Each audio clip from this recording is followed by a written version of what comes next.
r/AskReddit. What jobs are absolutely necessary, but still ruin people's lives? I worked as an embalmer years ago. I thought it was what I wanted to do for my career. After a couple years, I couldn't handle it. I still have nightmares. In my job was not just embalming, but doing removals. Where I am, if someone is pronounced dead on the scene, you remove them from that scene. I've taken 17-year-olds out of rooms where they've hung themselves, a 28-year-old mother from her home where she passed from cancer while her children waited outside, and bodies from a river after a suicide. I've embalmed 12-year-olds and once prepared the remains of a toddler for the family. I'm still really proud of the work I did. I still have nightmares. It's entirely necessary work, even thought it destroys some people.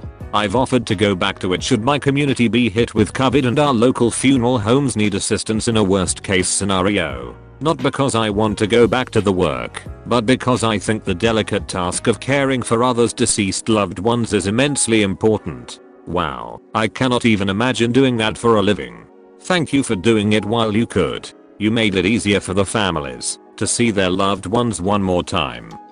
Content moderators. I worked as one before as my first job. The job itself was actually good. More or less you get used to it, learn to cope. But the pay is really small compared to the hazard and the company was toxic. But with regards to the job itself it was actually fine. My call center job knocked me up far more than content moderating did.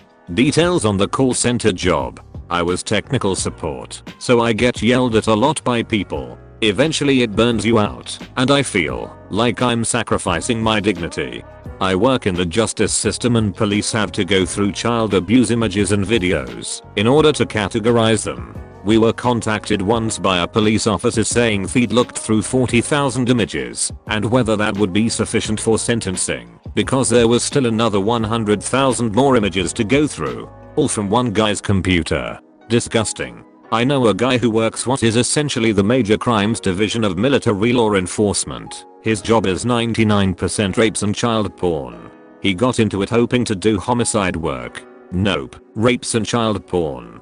I once worked for a large company where my job included testing every website that used our button as a click-through. The websites had our button on them somewhere, and anytime one of their users clicked on it and came through to our site, the original site would make money. Imagine being literally employed to see porn on the work computer. And sadly never the good stuff. Our company was totally legit and had nothing to do with adult entertainment. However, since it was about to go IPO at the time, we wanted to make sure all of the companies using our click-through were ones we didn't mind being associated with. Let's just say we lost a lot of advertising revenues by being choosy. There was an episode of Lucifer that touched upon a job like that, causing someone to snap and kill the people that were posting the videos.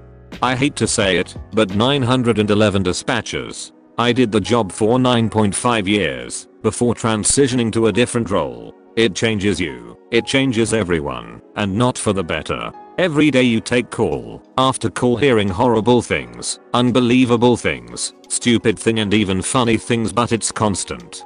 For 12 hours call after call after call. Someone working phones at our agency can expect to answer anywhere from 150 to 200 calls in a 12-hour shift. You don't get time to process things because the phones just keep on ringing and they have to be answered because those are people on the other end and we're their only lifeline. I've taken calls where someone found their husband dead from a self-inflicted gunshot wound, then hung up and immediately taken a call from someone wanting to complain because their neighbors got grass clippings on their lawn while doing lawn work and want us to ticket them. You learn to just shut it off. You learn to stop feeling. You learn that humanity is horrible. Every agency I know of is understaffed, overworked and underappreciated. When things go wrong we are the first ones to get thrown under the bus by the police or fire departments since we're often viewed as expendable. All of these things lead to the development of an unhealthy worldview. You can be the most optimistic, happy-go-lucky person in the world when you start, and by the end you'll find yourself bitter, cynical, and expecting the worst out of everyone. That being said, most people don't do the job because of the money or respect. We do it because we genuinely want to help and be there for people, even if we grumble about half of them the second the phone is hung up. I'm a current 911 dispatcher. Just this week, I had someone wake up to the sound of their husband accidentally shooting themselves and trying to get the small kids from seeing their deceased dad. Within seconds of that call, I was dealing with kids running on the sidewalk, not respecting the governor's quarantine. Then went back to the original drunk guy on hold wanting to tell me how worthless I am because the cops won't arrest his son for having small amounts of weed in the house. That was a Wednesday within 30 minutes. I'll say though, I love my job. I was military for 7 years, have 4 total years dispatching, and work as a police officer in my time off. I wouldn't consider myself numb. I'd go more along the lines of hardened or calloused. Time will tell how someone adjusts to the job. Just one of those jobs you need to have an out for decompression. I'm a 911 dispatchers. There are 2 things that will never leave my memory. The first overdose I took, the sound of a man literally dying, unless I acted flawlessly, and the woman I talked to who called immediately after being forcibly raped on our running/jogging trails. Not much else really gets to me anymore, but pretty much every night I can hear her broken voice in my dreams. Meanwhile, I've never even met our fire chief, and the police chief just sent all the dispatchers a heartfelt email that was identical except for everyone except for each person's name. Make no mistake, I absolutely love my job. But yeah, most people don't really care about us unless we duck something up. Defense attorneys. Defending presumably guilty parties would be difficult. Someone on Reddit described it once as, "You're not really defending the client as you are defending the judicial system." If nobody defended obviously guilty people, then the police and prosecutors and judges would be more willing to cut corners in those cases, which would lead to cutting corners in other cases. When everyone, even the most vile of all criminals, is guaranteed competent legal defense, we can be certain that our judicial system is as fair as it's ever going to be. Good way of putting it. When the public is out for blood after a particularly horrific crime, that's especially when I want someone to have a fair trial. If not, they might be released and or have their conviction overturned on appeal. That's what my brother's lawyer said to him. Everyone knew he was guilty, and even the lawyer said he was still going to have to serve time in prison, but the lawyer was going to make sure that the DA does the job right and goes through all the loops. I've only been on one jury, and we found the defendant guilty relatively quickly, but we all agreed the prosecutor seemed like a scumbag. My words. We didn't discuss the defense attorney, that I remember, but he seemed like a genuinely nice person. He was well spoken, thoughtful, and really seemed to care. I was sorry that a loss is seen as a bad thing, because he really did his job right that day. I'm a criminal defense lawyer, and this is at 100%. When I'm feeling particularly cynical, I say my job isn't to get acquittals, it's to hold the police and the crown accountable.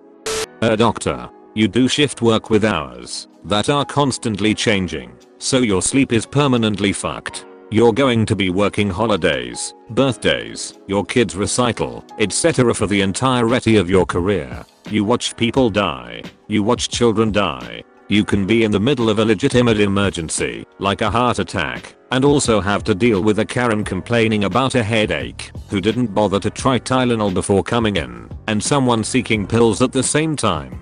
Then, the Karen makes a formal complaint that she wasn't seen fast enough, and your group gives you shit for it, even though you were literally dealing with a life or death moment in the other room. You can't always leave your work at work, and the things you see will haunt you, like having to perform a rape kit on a child, or a chlamydia-infected colostomy bag hole. You will have to tell someone's husband/wife/parent/child that their loved one has died. You will lay awake at night questioning whether or not you made the right choices in a patient's care, and those questions will also haunt you. Your family will not see you often because your schedule will almost always conflict with this. Doctors have a high rate of divorce, so your marriage may suffer from your schedule. Even outside the current COVID pandemic, you will be put at risk for infectious diseases, assault, and lawsuits while at work. You'll serve as the first point of contact for people with severe mental illnesses who are a danger to themselves and others, and who will fight you on everything you try to do to help them. Your own mental health will suffer. Emergency medicine is an absolutely necessary but horrific profession. Debt collectors. I know they can be some of the scummiest phone calls you can get, but sometimes people just won't pay for crap. Yep, if everyone paid their debts back properly, debt collectors would be out of work. Also, everyone is only arguing against credit agencies. They forget about personal loans or consigning leases/loans to help friends and family. Still helping a friend deal with a relative who she loaned out money to, supposedly claiming it was an emergency, and even asked her to ask friends for money, which she did, and never paid her back. This is despite over half a dozen different due dates that the debtor promised to pay back in full and another half a dozen dates stating partial payment. People can be fucking scumbags to those that help them out of the kindness of their hearts. To other people out there, don't ducking lend money out or cough for people. That's when friendships and family ties end. Help them find ways to help themselves, but the last thing you do is lend them money direct and expect anything back. It's the fastest way to destroy any trust you have in them. CNA at a nursing home. They get paid terribly to do the most vital work at a nursing home.